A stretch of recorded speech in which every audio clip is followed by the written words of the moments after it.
Почитувани гледачи, задоволство ми е да ви посакам уште едно добре дојде во уште едно отворено студио на телевизија Нова, прво на тема култура, односно на тема од областа култура во новата телевизиска сезона. Ќе зборуваме за македонскиот документарен филм, уште на самиот почеток ќе ви најавам дека еве поводот нека биде Билјана Гарванлиева, младата македонска режисерка која што неодамна деновиве почина. За успесите на македонскиот документарен филм, за тоа каде се наоѓа во моментов во светската документаристика, за најуспешните наслови, меѓутоа и за документарецот како нагледно средство, секако и за фестивалот Македокс ќе зборуваме во следните нешто повеќе од еден час. Имам четворица гости во студиото кои што знам дека ќе ве задржат на фреквенцијата на телевизија Нова во следните час и 15 на минути од прилика. Добре дојде, ќе посакам прво на дамата од мојата лева страна, Киријана Николовска, директорка на Македокс, фестивалот на креативен документарен филм. Прв пат сте во ТВ Нова, се надевам дека ќе дојдете уште многу пати и се чувствувате пријатно. Добре дојдовте. Добре ви најдов. Фала на поканата. Исто така уште еден представник на Македокс, меѓутоа воедно и режисер и продуцент од мојата десна страна Петра Селишкар. Добре дојдовте исто така прв пат во ТВ Нова. Да. Благодарам на покана. Предпоставувам дека пријатно веќе се чувствува овде, бидејќи не е ваше прво гостување овде во студиото. Огнен Антов, продуцент, добре дојдовте. Добре ви најдов. Исто така последен во представувањето, повторно прв пат, да, се надевам дека исто така се чувствувате пријатно и дека нема да е ова последно гостување овде. Стојан Вујчич, добре дојдовте во ТВ Нова. Добре ви најдов. Ви најавив дека првото прашање кој што ќе ви го поставам ќе биде за тоа каде, и веќе почнеме од дамите, каде е македонскиот документарен филм во моментов. Доколку ви поставам едно такво генерално прашање кое што може би не може да ја сумира целата слика. Како стоиме со документаристиката во моментов? Не знам, за прашањево може да се збори од многу аспекти и некако како ни најави, ние почнавме да збориме и можда да треба да тргнеме од тоа што е документарен филм и за кој документарен филм, не знам, би сакали или би можеле да зборуваме ние овде во ова време. Секако во секој случај тип на документарни филмови како што и Билјана Гарванлиева спомнавте правеше, и тип на документарни филмови кои што се нарекуваат креативни документарни филмови, кои што во последно време можам да кажам слободно од време на Македокс се многу по-често гледани кај нас. Или ќе збориме за документаристика која што кога ќе прашаш обичен човек на улица што е документарен филм, дали сакате, ќе помисли одма на Discovery, на не знам, National Geographic филмови или некоја историска обсервација само за телевизија. Така да, она за кој што мислам дека ние можеме да збориме е креативен документарен филм, кој што не дека не постоел во Македонија пред да постои Македокс, пред да постои современа дистрибуција, пред да постои независна Македонија, постоел многу одамна. И тоа многу добро се котирал, се продуцирале многу добри филмови.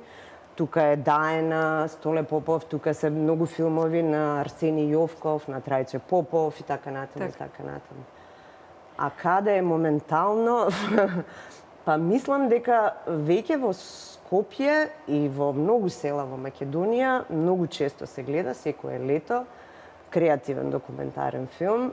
Мислам дека го има и во други кина, многу ретко се наоѓа во дистрибуција во кината, значи филм кој што ќе платиш карта да отидеш да го гледаш.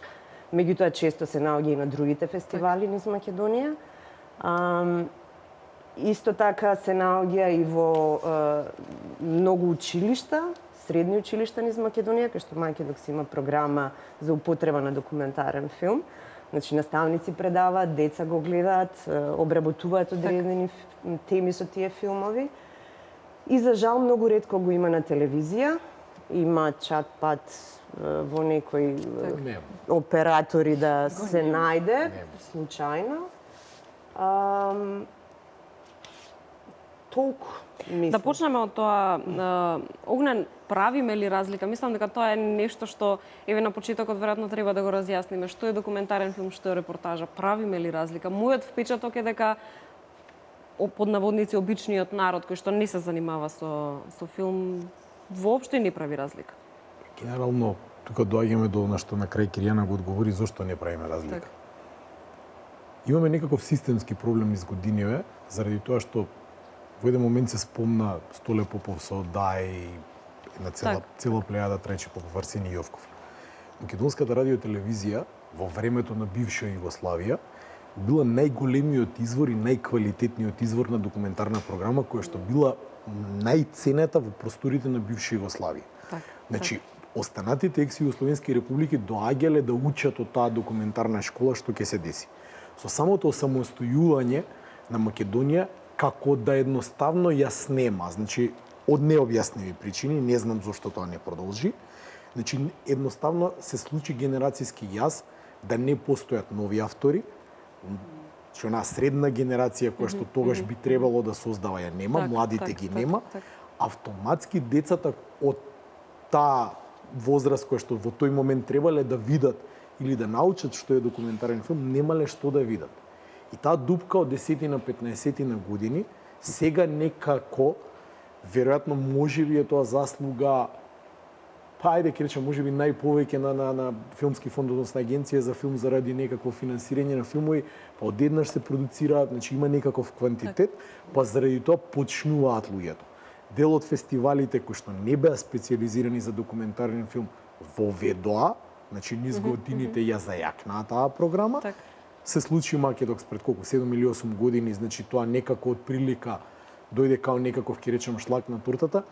Ние допрва треба да се вратиме на она на кое што сме биле, па да продолжиме понатаму како некаков си одговор каде е во моментов документарниот филм. Ако го гледаме од таа гледна точка, ама ако го гледаме од една друга гледна точка, значи документарен врсус репортажа, репортажи имаме многу. Историски филмови имаме многу. Значи, тоа е нешто што го имаме многу, но луѓето никогаш никој не успел да им објасни што е разликата во личната приказна и личниот израз и емотивниот израз кај креативниот документарен филм или кај нешто што е чиста обсервација, без никаква емоција и само некакво раскажување на приказна низ, како што некои документарци љубат да го речат тоа talking heads. Фотографија, ништо, документ за нешто. Документ, фактографија. Далеко од тоа дека тоа не е исто така некаква си форма, но таа форма е само обсервирање на одредена низа на настани, одреден лик или што и да е, но тоа е само нешто што ќе служи како, ајде, можеби е грубо да го наречем архивски пример. Добро е да се научи, да постои како историски дел или да се види за одредено нешто, но далеко од тоа дека тоа е филм. Така. Петра, би сакала слободно да се надоврзате, па имам потоа прашање. Прашање зашто нема млади автори, уствари зашто не се развило, е многу интересно. Значи, нема интерес у филмски школи за документарен филм. Тоа е третирано као зло, као нешто што треба да се направи као вежба и кои што обично се неуспешни примери за тоа, затоа што нема адекватни нит професори, нит начин да се мотивира млади луѓе за документарен филм. Тука се 8 години ние правиме некаков обид, секоја година имаме и воркшопи и разни начини да измотивираме млади, но од академија има многу мал интерес од сите школи. Мада гледам, па од друга страна луѓе кои што уопште не студираат филм, дека све повеќе ги интересираат. Значи, наши волонтери практично со самото гледање и со само интересирање за некои си теми, значи доаѓаат луѓе од други страни, може да кажеме аматери, како и да е, но има еден вал на млади луѓе кои што сакаат да кажат нешто, без да е тоа конкретно за нешто, за некоја фактографска ситуација, него за нивни лични искуства или гледање на нешто. И тука креативна документаристика е ствари тоа. Е личен печат и е твоја искрена или каква и да е приказна кој што ќе раскажеш на поинаков начин. Така да јас гледам дека има Next Generation, поготово задни 2-3 години гледам добри документарци на млади луѓе. И некои студенти, не? По потекло сте од Словенија, често патувате, голем дел од времето го поминувате и овде во Македонија, така што ситуацијата ви е кристално јасна, претпоставувам. Она што го спомна Огнен претходно, најсилната документаристичка школа во поранешна Југославија била македонската. Како се доживува овој факт во Словенија, овде на балконот во останатите земји? Свесни ли се луѓето за овој податок или? Да, мислам, кога ќе идеме кога ќе гледаме историски, има неколку јаки автори од Србија, од Македонија, што во документаристика значајно дале печаток и придонос. Но јас сепак мислам дека у целиот Балкан нема добра документаристична школа, за жал.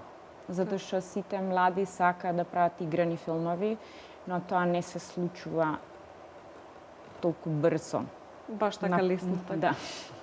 И вместо да го потрошат своето време, кој што е така е, нели, квалитетно за некои си помали приказни кои што можат на таков начин да ги направат и да научат. Што нема нешто по суштинско него да црпиш од тоа што ти се нуди во реална ситуација, од реална приказна, да научиш од тие карактери, од таа средина, од таа ситуација за нешто што после ќе го правиш као игран филм.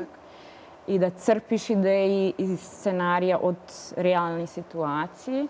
Мислам дека е тоа прав начин и дека многу премалце у цел регион тоа се користи како еден вид на развивање на сите профили, не само на режисери, сценаристи и сниматели и тонци. Да позборуваме за тој генерацијски јаз кој што го спомнавме, Огнен го спомна претходно. Првиот момент е тоа дека македонската била најјаката документаристичка школа во поранешна Југославија, потоа доаѓа тој генерацијски јаз, меѓутоа еве сега зборуваме за веќе млади автори. Ваш личен осврт за ова? Ние имавме среќа пред низа години да присуствуваме на еден фестивал по Русија, ја и Огнен, каде што во еден од филмовите кои беа во документаристичкиот дел, беше прикажано нешто што пишуваше на него дека е дел од архивата на тогашната ЈРТ, не знам што да е. Да кажем. Секако дека тука има влијание и македонската документаристичка школа. Тоа беше најдобриот дел од филмот. Значи, ќе го абстрахирам апсолутно се друго на документарист. Беа користени парчиња некои кои што беа позајмени од таму. Тоа беше толку добро изработено и со душа, што го велиме ние, и правилно со некои односи во филмскиот јазик, односно кадрите беа поставени така како што треба. Едноставно самиот филм зборуваше. Значи, зошто ми е треба овој вовед? Тогаш тоа постоело. Но јас сега би сакал да дадам и признание и еве конкретно на Билјана Грванлиева, нели да ја спомнам, која што е носител на новата генерација, да кажеме, и која што освои највисоката награда за документарен филм во Сараево, Златното срце на Сараево, кое што представува еден енормен успех за било кој, а поготово за човек од Македонија кој потекнува, нели? Затоа што знаеме како се овде условите за документарниот филм, не толку многу институционално, да зборувам туку како интерес. Че сериозно е намален. По мене најубавиот дел од документарниот филм е тоа што кога го работите вие него, никогаш не можете до крај да ги поставите работите изрежирано, него тоа си има своја некоја си енергија која се движи помеѓу вас и тоа што го работите. Значи, еве од мој пример ќе кажам, јас се обидував на мој документарен филм кој што е снимен во еден манастир да доведам до една ситуација која што мене ми одговараш, но не успеав. Филмот сам си протече во некои правци кои што ние го регистриравме и така тоа заврши. Друго би сакал да кажам дека моменталната ситуација, значи ќе зборувам за институционална поддршка, не знам надвор од институционалната поддршка. Агенцијата за филм, да кажеме 2015-2016 поддржала 16 документарци, оно се повеќе по број, само ќе спомнам 16, кои што се завршени со премиери. Значи они се комплетно завршени. Таму има и во постпродукција, и во предпродукција, значи бројот е многу поголем. Ако бројчано зборуваме, да, тоа е сериозна бројка. Во таа сериозна бројка сега доаѓаме до оној проблем кој Огнен го отвори. Дали се тоа креативни документарци, дали се тоа нешто што личи на репортажа, не знаеме. Дали е тоа документарец од еден човек кој зборува за својата состојба или обработуваме некаква тема или од некаква тема е земено, јас не знам, значи не сум ги гледал сите нормално. Така. Меѓутоа како бројка мислам дека се враќаме назад кон некаков квантитет кој ќе роди со квалитет. Кога тогаш ќе се случи тоа? Ако еднаш сме стигнале до пред Оскар и ако еднаш сме стигнале да наш човек добие награда на престижен фестивал во Сараево, зошто пак не би се случило? Потребно е само многу повеќе креативен пристап. Знаете како, документарецот, луѓето го сваќаат дека вие доаѓате, сега имате некаква ситуација со која работите и така натаму и така натаму. По мене, нели има документарецот личен печат, авторски пристап кон сето тоа, тоа по мене се сведува на репортажа и тоа нема некоја си, да кажеме, креативна вредност. Сем, ако нешто сакаме да забележиме, нели, се случува нешто, па ние да го забележиме, али правиот документарец по мене мора да има некаква црта на тој што го гледа. Значи, нели предизвикате вие, сега да не го должам, нели предизвикате некакво чувство кој сакате да го пренесете кон гледачите, да, тогаш имате може би Discovery во некој случај. Сакате тоа да дојде. Ќе се надоврзам само со уште една работа која спомнавме Билјана Грванлиева. Чи заедно ги работевме сите незини проекти.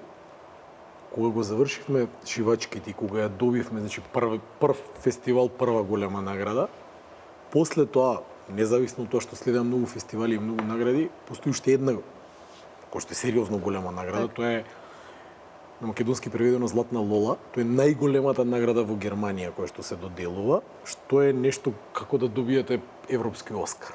Значи таа е големината. И сега што се случува? Никој во Македонија не го оддаде вистинското признание за наградата која што е донесена. Значи, не е тоа награда на Билјана Грванлиева или на Огнен Антов или на продукцијата или на тимот. Тоа е реално награда на државата. Значи, таа награда е исто толку иста таква важност има и на Билјана и на мене и на Агенцијата за филм, односно Филмски фонд во тоа време. Ниедна телевизија не најде за сходно да рече: луѓе, јас сум спремна да платам да го имам овој документарец. Јас сум спремна да имам 50 интервјуа со Билјана Грванлиева. Јас сум спремна да го финансирам наредниот филм, пошто ова е успех за државата. Не е ова некаква си варијанта, ние сме успеале да направиме поблага Кока-кола. Значи, ние стварно сме ги смениле сериозно работите, заради тоа што тој филм тишол на негде 60 на фестивали. Значи, на 60 места во светот некој прочитал Република Македонија. Тоа е многу поголем успех од колку фудбалска репрезентација на Република Македонија, која што играла пријателска средба некаде. Без љутење, фактите се тие. Ќе направиме кратка пауза само да одвоиме место за рекламите, ќе се вратиме веднаш во студиото, останете на програмата на Нова.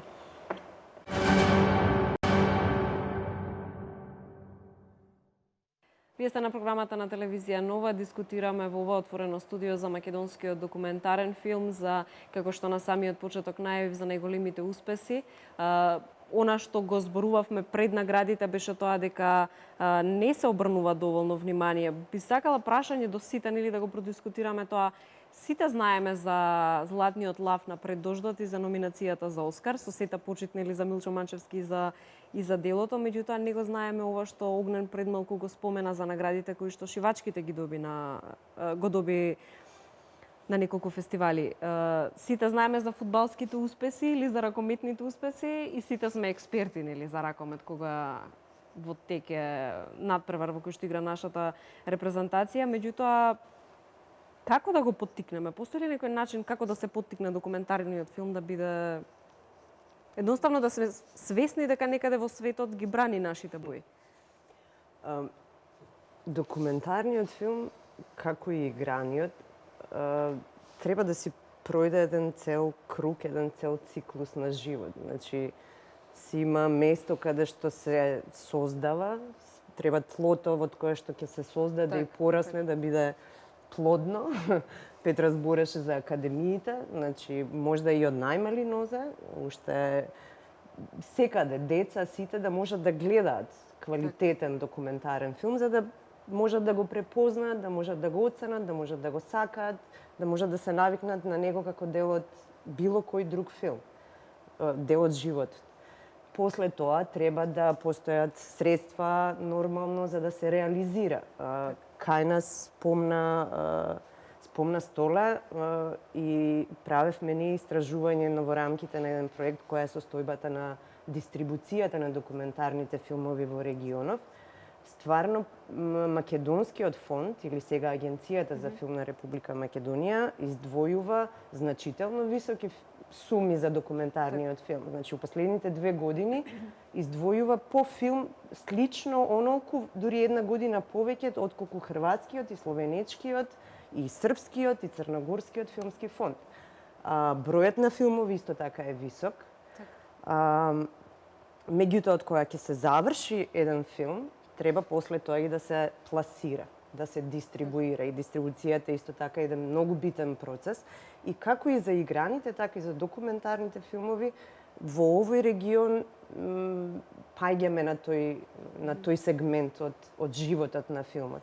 Многу тешко се снаоѓаме во неговиот пласман. Постојат фестивали, најчесто филмовите се дистрибуираат по фестивали, едни освојуваат на престижни фестивали за кои што сите знаат, ако се спомне Оскар, да, ќе го знае најголем дел од населението, ако се спомне Лола, нема да знае најголем дел од населението. Меѓутоа, другите видови на дистрибуција во кои што ќе го доближиме филмот до населението, до популацијата, се многу малце застапени, поготово за документарниот филм. Кога и тие ќе ги разработиме, проработат, се тука ќе се дигне и нивото, и стандардот, и успешноста, и препознатливоста, и седната. И во ова прашање би сакала да го одговорат од десната страна се двајцата режисери кои што Петра во моментов ми текнува на Мама Европа, филм во кој што 6-годишно дете раскажува како низ своји очи ја гледа Европа, дете кој што доаѓа од бивша Југославија, нели доаѓа од Балканот. Како одеше дистрибуцијата? Како или можеби зошто тој филм кај нас не успева да стигне да се емитува по телевизиите? Како оди понатаму фестивалскиот живот на филмот? Секој филм е своја приказна, значи нема рецепт за дистрибуција. Значи од трите филма што ги направивме наши, мислам кои што јас ги режирав, значи секој си иде по сосвем други канали. Значи више мислиш дека сега стварно знам како ќе го дистрибуирам, со кој ќе направам контакти и секој си има свој живот. Значи секој си бара посветеност и бара работа од дистрибуција. Значи, кога филм е завршен, најчесто завршува на полица на филмски фонд или у архива и нема више живот. Ако сами продуценти не се доволно способни и мотивирани да нешто направат со него. Значи, многу е тешко да се продаде еден филм надвор од своја земја. И да не збориме надвор од Балканот, значи словенечки, македонски, каков и да е филм, ако не се сериозно работи на дистрибуција, едноставно се работи за друг јазик и ние немаме лоби, немаме фонд кој што ќе иде, ќе промовира у пакет македонски филм надвор од земја. Значи, тоа е едноставно е еден проблем, така да е секој продуцент или режисер најчесто сам со себе, без финансии за дистрибуција сама, или ако успее, као пар примероци, као Атанас Георгиев, да добие некаков значаен дистрибутер, он да заврши таа работа. Значи, филмови се стварно, мислам, секој има свој животен пат и, например, бабички се уште патуваат низ фестивали, се уште го бараат, се покаже после 10 години дека е evergreen, очигледно не е застарел. Мама Европа е исто така се иде после колку 2000 13-та, сега 3 години, па иде у Бугарија. Мислам, си има некаков свој живот, значи не застарува, се уште има фестивалски живот, но телевизии се секогаш многу голем проблем. Значи, ние не правиме доволно комерцијални филмови и мислам дека и не само у Балкан, него и пошироко, дека нема интерес за креативен документарен филм на телевизии. И често пати се прашуваме дали, мислам, зашто толку многу енергија и зашто толку многу работа за да многу мал број на луѓе можат на престижни фестивали или на да не кажам привилегирани места да имат можност да ги гледат тие филмови. Да, тука е системски проблем кој што мислам дека ќе треба повеќе време да можеме ние да конкурираме со ТВ серии, со турски серии, со суштински теми, тоа да се смени не го гледам толку брзо. Столе да зборуваме за дистрибуцијата на документарниот филм овде кај нас. Значи овде кај нас Има ли надеж дека дистрибуцијата овде кај нас е равна на нула и да не си правиме нешто дека тоа функционира не знам како. Како и во документарниот, така и во играниот дел. Значи не е тоа нешто кој знае како развиено и ти е некако решено институционално или било што. Буквално што каже Петра, си се снаоѓаме како си можеме за дистрибуција овој пат зборам, затоа што има и друг начин еден. И сега ние ако не знаеме по некои наши контакти, пријатели, не знам што ги сретнуваме по фестивали, па да ние се обратиме на некогу, па тој некој нешто да направи, поготово за документарен филм е крајно сложено. А и не дека е нешто Европа и надвор, не знам што многу заинтересирана тоа да го прави за овој дел од овдека, сем исклучок на некои поединци го спомнаат, што се супер. Сега, институционално Агенцијата за филм прави еден напор и тоа е добар напор да нас секогаш не стигаат одреден број кој фестивал е каде е отворен, што е каде. Меѓу нив има и за документарни филмови. Меѓутоа тоа останува на дали ние ќе пратиме или нема да пратиме. Значи не постои некакво тело кое што да кажеме, изработени се 15 документарни филма, се предаваат таму и тие сите почнуваат институционално тоа да го на овој фестивал. Може ли ваму на оваа телевизија, на онаа телевизија? По мене, треба да се почне не да се од фестивалите. Тоа е малте некако лутрија прашање. Да, ќе ве примат, да, нема да ве примат. Оваа година се сменила политиката на фестивалот, па не одговарате нешто. Како беше тој познат збор, политички коректни. И како год да сме, виж. Значи, решението на сето тоа по мене е дека треба да се врати во телевизиите, пошто факт дека се најгледаниот медиум во Македонија, вака или така, да се врати еден дел каде што они ќе бидат обврзани да испочитуваат одреден број документарни филмови. И тоа да трае, нели, со некое време, знам дека тоа се тера по школи, веќе збориме за тоа некаде. Постои како законска обврска. Да, ама ја тоа не го гледам на телевизија и може да и постои. Меѓутоа не постои класификација на што е документарен Да. филм, како законска обврска постои во сите закони на регионот, секаде. Ние тоа кога би го имале, значи ние би дошли до еден момент дека имаме константен пласман на некаков продукт во медиум. Со тек на време мислам дека ќе се создаде некаква критична маса, нормално. Луѓето што треба да го селектираат тоа, што ќе биде пуштено и кој го гледа тоа, треба да има некакво одредено ниво и да биде некаков продукт кој што е пристоен, ајде да не кажам одличен, за да не се случи она што го зборевме во првиот дел од емисијата, да гледаат се што. Да, треба се и се што да се гледа само во одредена фаза е тоа, додека не дојдете да прочистите што има тоа смисла. Ама сега ќе се надоврзам до последната реченица. Значи, треба во самата телевизија да постои некој, или некое тело, кој што тоа ќе го гледа и ќе одлучи дали треба да го купи, не треба да го земе, да го емитува бесплатно и што и да е. Доаѓаме до два проблема. Значи, Европа, медија програмата поддржува дистрибуција, заради тоа што и Европа има сам проблем со се помалку и помалку одење на луѓе во кино. Значи, тука сме дел од глобален проблем. Но во делот на локалниот проблем ќе дојде документарниот филм до телевизија. Ние реално во телевизиите кои што, значи ова е веќе информативна, не навлагаме значи во оваа телевизија, но во оние телевизии кои што имаат слотови за тоа. Било која нормална телевизија во било која земја ќе го тргна можеби само националниот сервис, пошто таму постојат се уште онакви позиции како што ги има, например, у ZDF или у Арте. Не постои уредник во ниедна друга телевизија. Уредник со познавање. Дали е тоа игран филм, дали е тоа документарен филм. Значи, кога во старт имате системска грешка во телевизијата, не може да постои кој ќе го избере дали е тоа добро или не е добро, дали е репортаж или е документарен, пошто тој кој што е уредник таму, веројатно разбира само турска серија. И него можеби документарниот филм за како се правела турската серија му е исто што и документарен филм, ќе го купи making of-от и ќе го пушти тоа како да е документарен филм и ќе го задоволи слотот толку и толку часови програма, хај јас пред државата сум чист. Прочитав еден многу интересен Facebook статус пред неколку денови и уствари тоа е нашата системска грешка.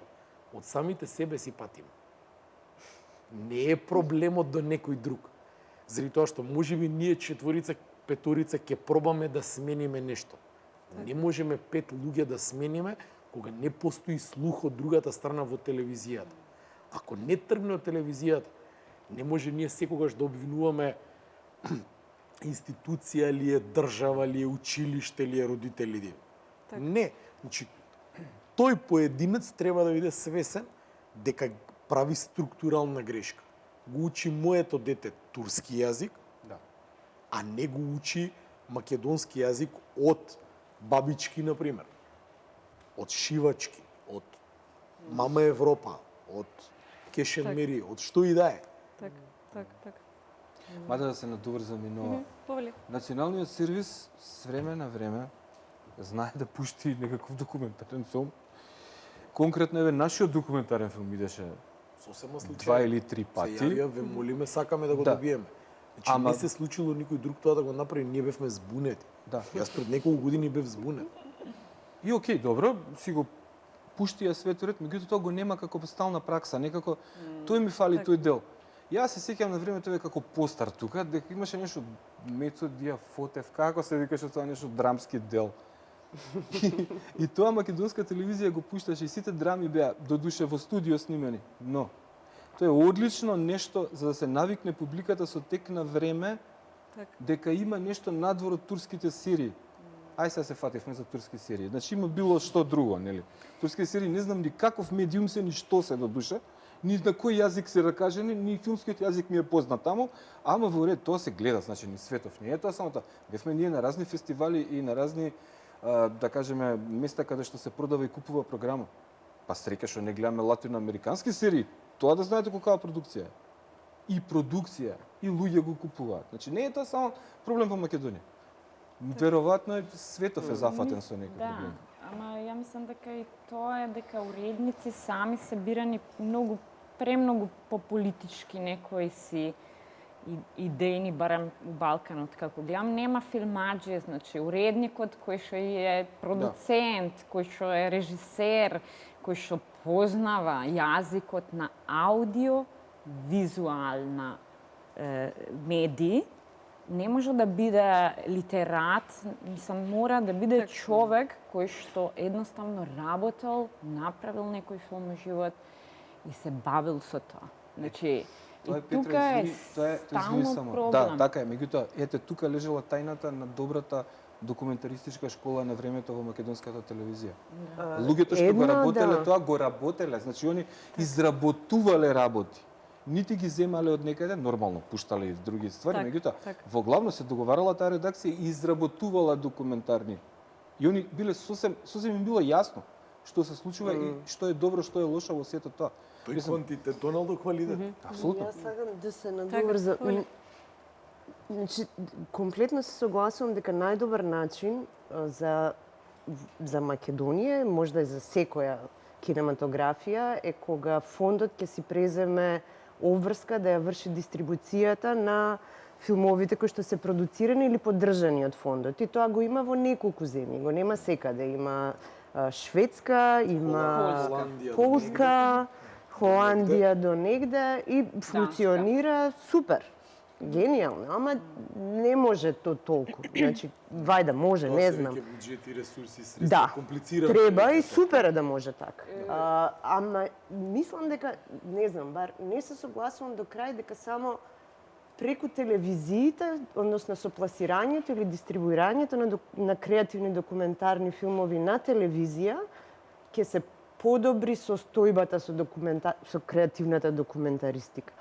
Не само кај нас, него воопшто медија програмата, да кажеме, поддржува, меѓутоа сите нови барања за колови, значи, они веќе ја напуштаат телевизијата како начин на дистрибуција и вложуваат и се повеќе даваат средства за дигитална дистрибуција, значи за видео on demand платформи, pay-per-view, значи сите начини како да дојдеш до публика, до гледачи, не се насочени веќе кон телевизии. Нема Кај нас исто мислам дека постои законска обврска, значи пишува во сите начини на регулација на медиумите, со сите закони, телевизиите кои што земаат не знам какви бенефиции од буџетот, треба да произведат собствена програма. Многу често е таа регулирана. Во нашиот закон поштено напишува документарни филмови. Значи, они треба да поддржат создавање на документарни филмови. Се создаваат, верувам, кои што се претежно репортажи или било како, меѓутоа се уште снимаат чат-пат. Постои исто обврска и за пласман на филмовите кои што се поддржани, се говорат на македонски јазик и бла натаму, кој што ретко се случува. Не знам дали не ја знаат или немам појма во што е работата, меѓутоа Функционирало ли кај нас тоа pay-per-view? Зборуваме за, нели, плати за да гледаш. Во време кога се сакаме да стигнеме преку на некој пиратски начин, преку торенти на интернет, би функционирало ли кај нас тоа да платиш за да изгледаш еден документарен филм? ја верувам, да. Јас сум апсолутно сигурен да заради тоа што функционира за Зборуваме игра. за менталитетот веројатно на нашиот народ. Функционира за играните. Зошто ќе функционира за документарните?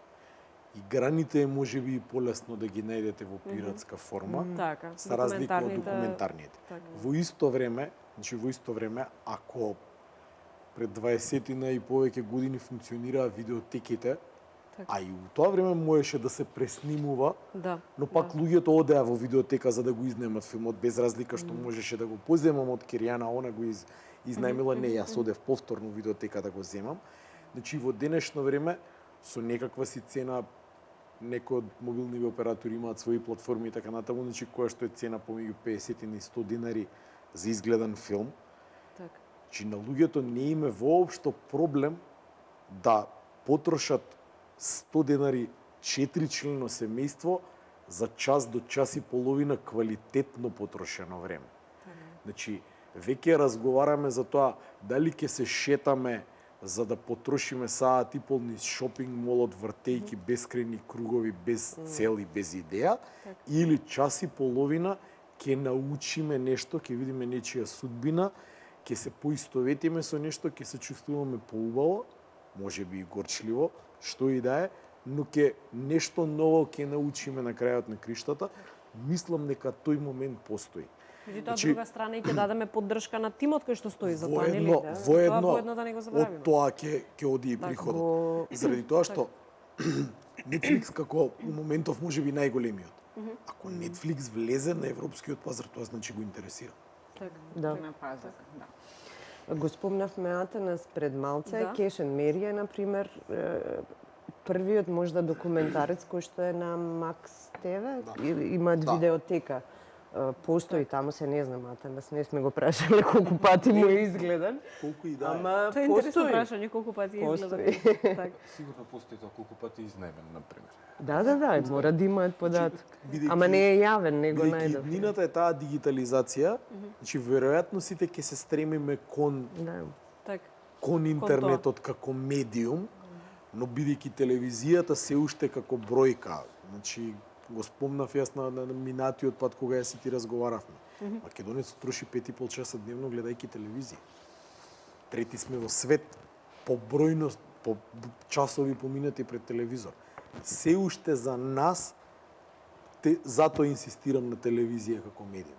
Така. Затоа и мислев дека критичната маса таму треба да се создаде. Сета друга обврска наша е уствари у едукација после тоа, да пренесеме на тие луѓе што тоа гледаат, што они гледаат уствари. Тоа така го кажам вака многу едноставно, ама и не е баш. Значи, тука би лежал тој едукацијски дел во кој што сите по нешто па работиме. Значи, се надевам ќе разговараме и за тоа. Повеќе од аспект, не верувам дека денеска во Македонија постои поголема критична маса од онаа што доаѓа на Македокс, иде у кино да гледа филм на Гарманлиева или ќе отиде у Синеплекс. Имаше минатата година 2 документарни филмови, ќе плати карта да гледа, дека е многу поголема од таа и ќе гледа кога ќе фати документарен филм на ТВ. Ја мислам дека ќе смени многу почесто канал.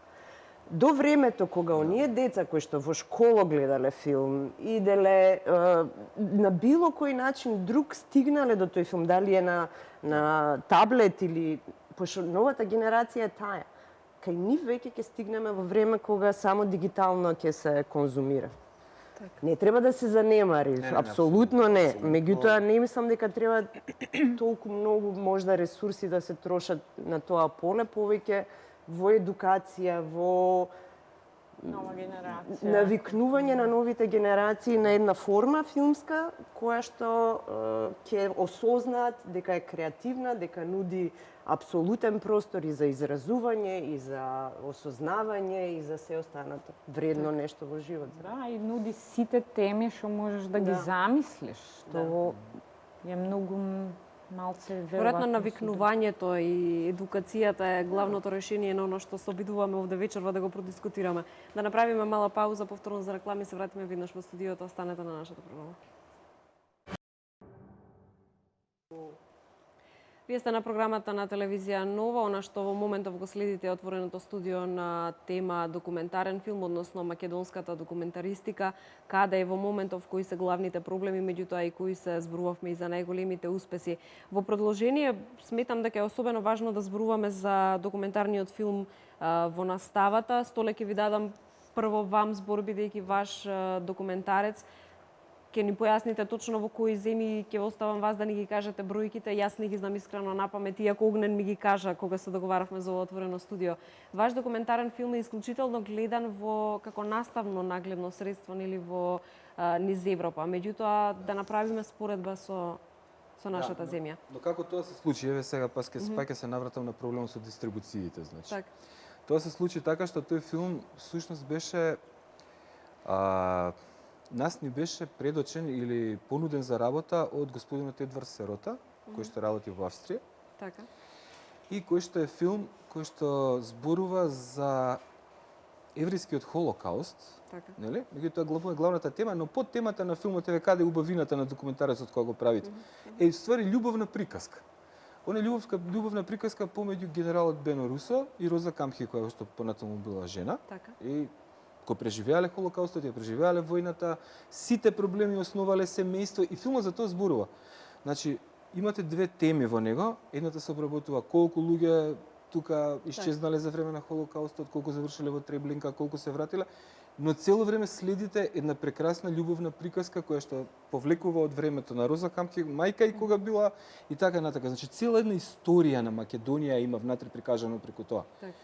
Со тоа што тој филм е работен во полуекспериментална една техника, значи оние од сликите кои беа веќе кои ги имавме на располагање, ние вадивме делчиња, па тоа све се движи во некои правци и имаме двајца актери кои ги кажуваат диалозите, значи раскажуваат за себе во позадина.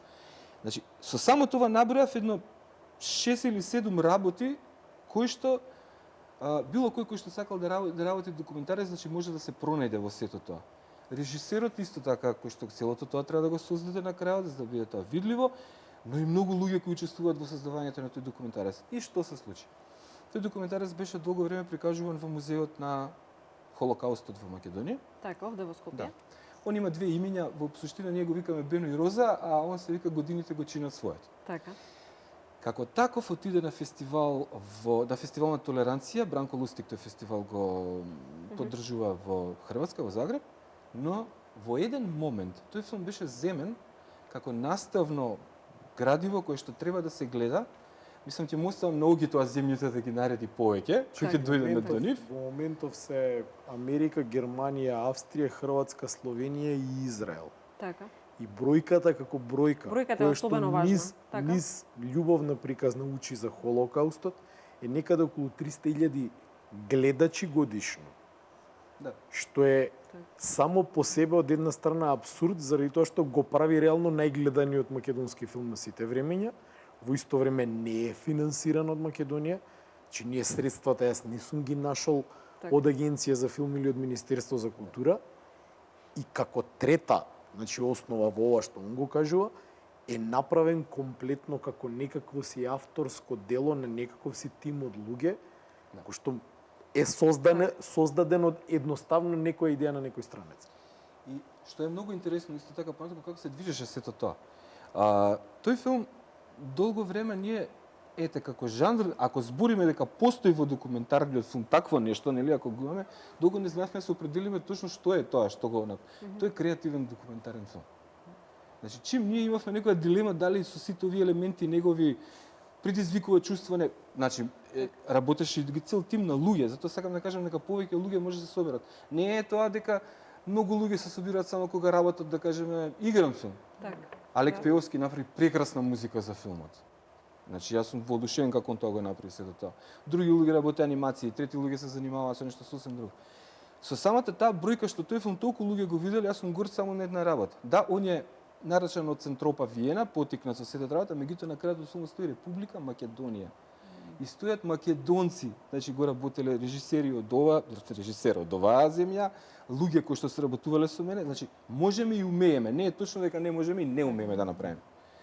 Ама не е само тој филм. Имаме ние еден друг документарец кој чудниот пат како му одјаве за дистрибуција која збориме.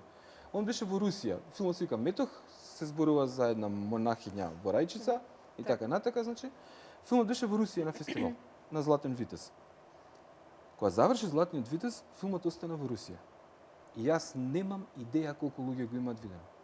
Значи може да замислите руска дистрибуција обична да отишол некаде. Веројатно се стотици илјади упрашања, немам идеја. Значи тоа нити можам да проверам таа бројка на било каков начин. Значи тоа се тие чудни патишта кога вие си ја сакате работата.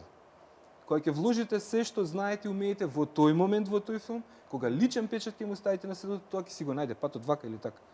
Јас се сеќавам на бабички уште од времето. Мене и денеска ми се свиѓа тоа како е направено. Значи не е нешто дека тоа му поминува некој време и тоа станува. Тоа е убавината документарниот филм. Ви игран филм, кој ќе го снимате со одредени чувства во одредено место и како режисер се трудите тоа така да го изработите. Документарниот си има некои слоеви кои покасно луѓето во различни возрасти го осознаваат така натаму и така натаму. Тоа е најголемата убавина за мене во тој филм и плюс него контролирате до крајот, него има еден дел кој он вас ве носи. Така да има тоа некоја взаемна размера. Тоа е особено интересно нели за авторите. Македокс, она што е особено важно прашање и до Петра и до Киријана како представнички нели на Македокс. Документарецот во наставата кај нас одржавте обука на речиси 20 на професори за тоа од повеќе градови од Македонија за тоа колку може документарниот филм да помогне во наставата. До каде сме со тоа? Која беше целта нели што успеавте да постигнете? Правим корекција на бројки. Значи пред 3 или 4 години почнавме проект кој што го именувавме Македокс во училница. Така.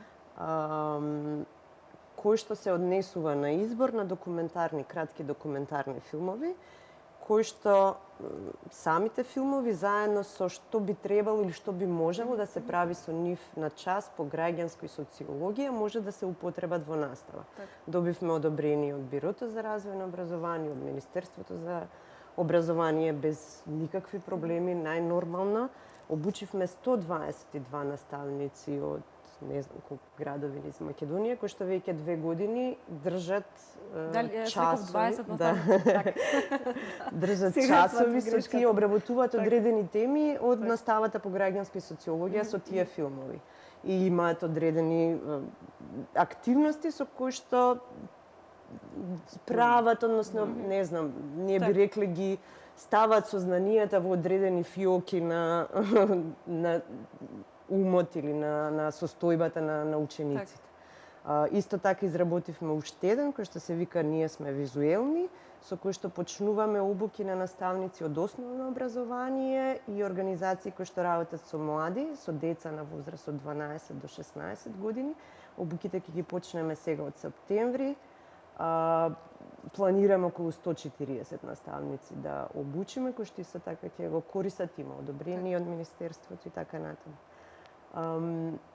Мислам дека со тоа многу значајно се придонесува во она што ние го викаме добра состојба за документаристиката. Не е воопшто тоа документаристиката, него се многу аспекти од животот кој што ние мислиме или сакаме или наоѓаме зошто треба да се пренесат, осознаат или покажат на младите.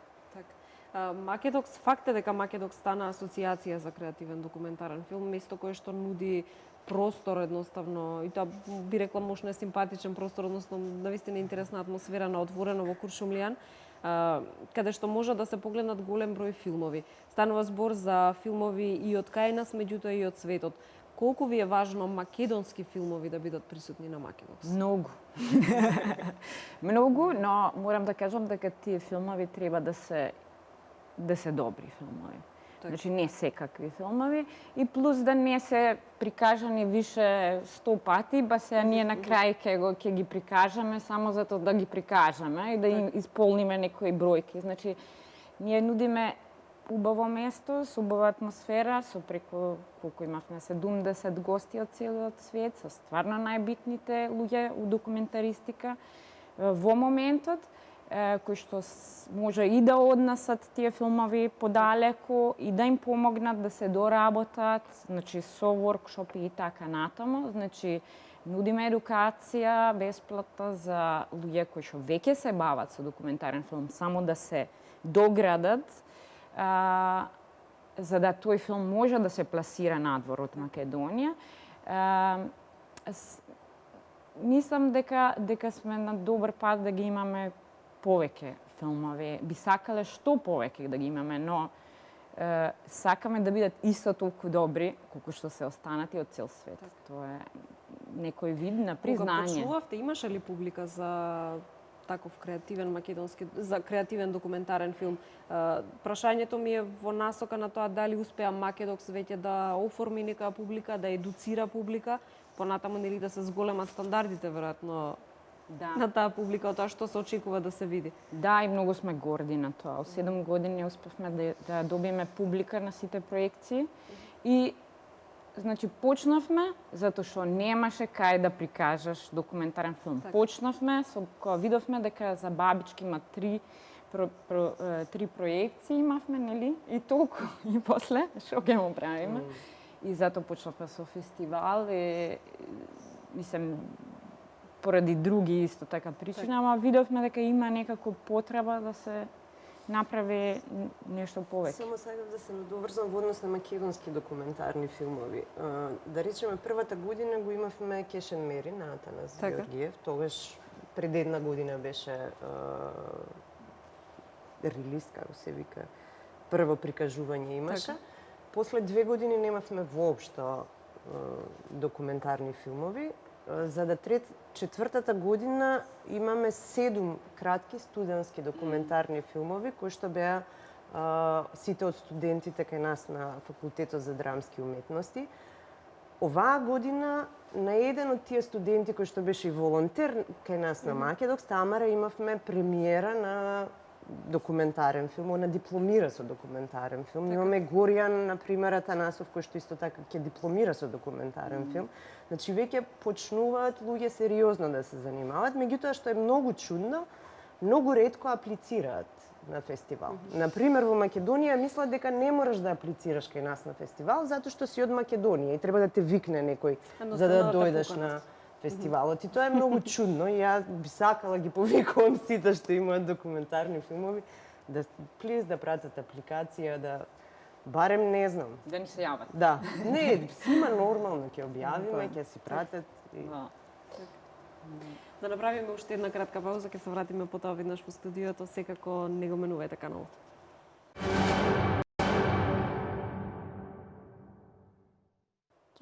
Веќе сме кон крајот на дискусијата во отворено студио на телевизија Нова. Разговараме на тема македонски документарен филм. Би сакала да Огнен, еве прашање, како се склопува буџет за документарен филм? Веројатно многу по... Ова е веројатно одговор на прашањето. Колку е тешко да се склопи буџет? Дали можеби владе тоа мислење дека еве не е игран филм, па можеби не е потребна толку голема екипа од аспект на актери, па е лесно да се направи документарец. Ако ги гледаме така работите, многу е лесно. Мене ми е реално многу полесно да склопам буџет за игран филм, него ли за документарен филм. Заради тоа што ги знам сите параметри. Имам некаква си ставка која што се вика непредвидени трошоци од 5%, тука се движам, тоа е тоа. Кај документарниот филм ќе ви кажам низ пример. Кога почнавме шивачките со Билјана Грванлиева, имавме некакво си сценарио, по кое што прилика се движевме, и некаде после добри 6 месеци снимање, главната протагонистка за која што го правевме филмот, во еден момент, насред едно снимање, се заврти и рече, тоа е тоа од мене, тоа што го имате као материјал можете да си го користите, и јас веќе не сакам да ме снимате, да трчате по мене, да доаѓате на работа, да се возите со мене во автобус дури идам на работа, да ме гледате дури јадам, спијам и така натаму. И дојавме во ситуација во која што немаме продукт, сме потрошиле 6 месеци од времето и брдо пари и немаме филм. Че имаме почеток на некаква приказна, до негде обсервирана и немаме како да продолжиме. Тој број еден моментот зошто не можете да ги правите по некаква си точна математика.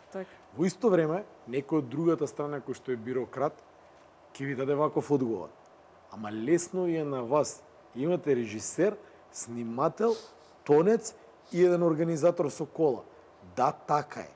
И дојдете со нас во село Коџалија Радовишко на 15 ноември, надвор е минус 8 степени и ви се трошат батериите со бескрајна брзина, само што ќе извадите камерата. Само што ќе извадите камерата надвор и вие сте се вратиле 7 пати до Радовиш да купуете батерии и бензин и така натаму. Не е тоа предвидлив трошок за некој бюрократ.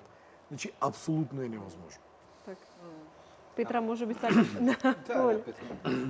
да се надоврзете на ова околу... Да, ја мислам дека планирањето е многу, на мислам јас стално сакам да се поставам од друга страна на финансери кои што нормално ќе кажат за 2 години да е готов овој филм, а ти им викаш дека не е уште готов и дека треба да се доработи. Ја мислам дека треба од двете страни, значи и од сами продуценти и креативен тим да има комуникација со фондови, да има, значи, они да можат да си средат своите папиролошки ситуации, оправдат пред другите. И ако има една добра соработка помеѓу автори, продуцент и финансер, одлични филмови се прават. Само таа комуникација најчесто ја нема, затоа што у целиот Балкан некако сме гледани стално ние од друга страна као некој кој што сака нешто превара, кој што некако сака парите да си ги земе и малце да заработи. За жал тоа не е така. И тие пари не се више пари како што беа во Југославија, стварно можеше да се прави големи филмови со многу време и со големи екипи. Значи време сменето, мали се буџети, ние стварно многу работиме за тоа да имаме на крај добар филм, пошто нас ни е тоа главни параметар. Без тоа не можеме ништо, значи не можеме никаде. Со лош филм едноставно и лош филм е тешко да се направи. Камоли добар. Камоли добар. Така.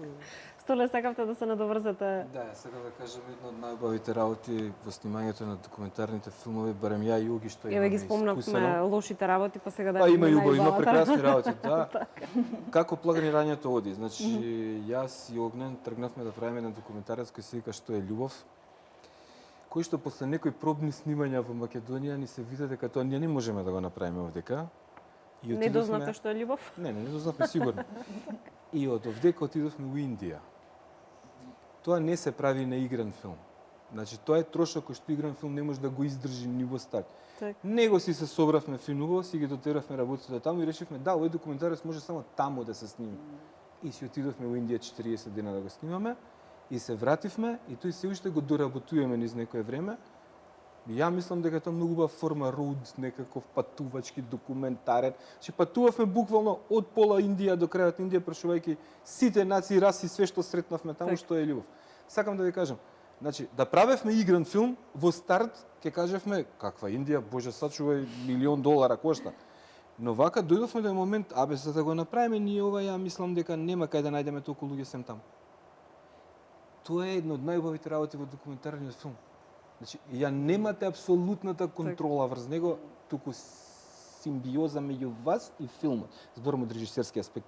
Они што се продуцентите со бројките што се занимаваат, ја си имаат друга мука таму. Сепак е креативна слобода од една страна и продуценти мора да се креативни во документарен филм. И тоа е тоа што го прави тоа толку убаво, затоа што целиот тим мора да диша, да соработува, нормално доаѓа до проблеми, ама и до убавини. И не може секој да се бави со креативен документарен филм, затоа што е многу потежок него игран. Да сме реални. Да симнеме фамата дека играните филмови се нешто, не знам, колку интересно за прајање и тоа е до некаде контролирана атмосфера и повеќе од контролирана во принцип. Затоа си ги сакам документарните, иако се работиме некој играње, меѓутоа се уште се занимаваме со таа форма каква што е. Така ја сакам, уклучам камерата, по другата страна може да се случи нешто. Како беше? Надвор врне, не можеме. Сега ќе снимаме на врнење надвор. Си има тоа некоја своја приказка, да.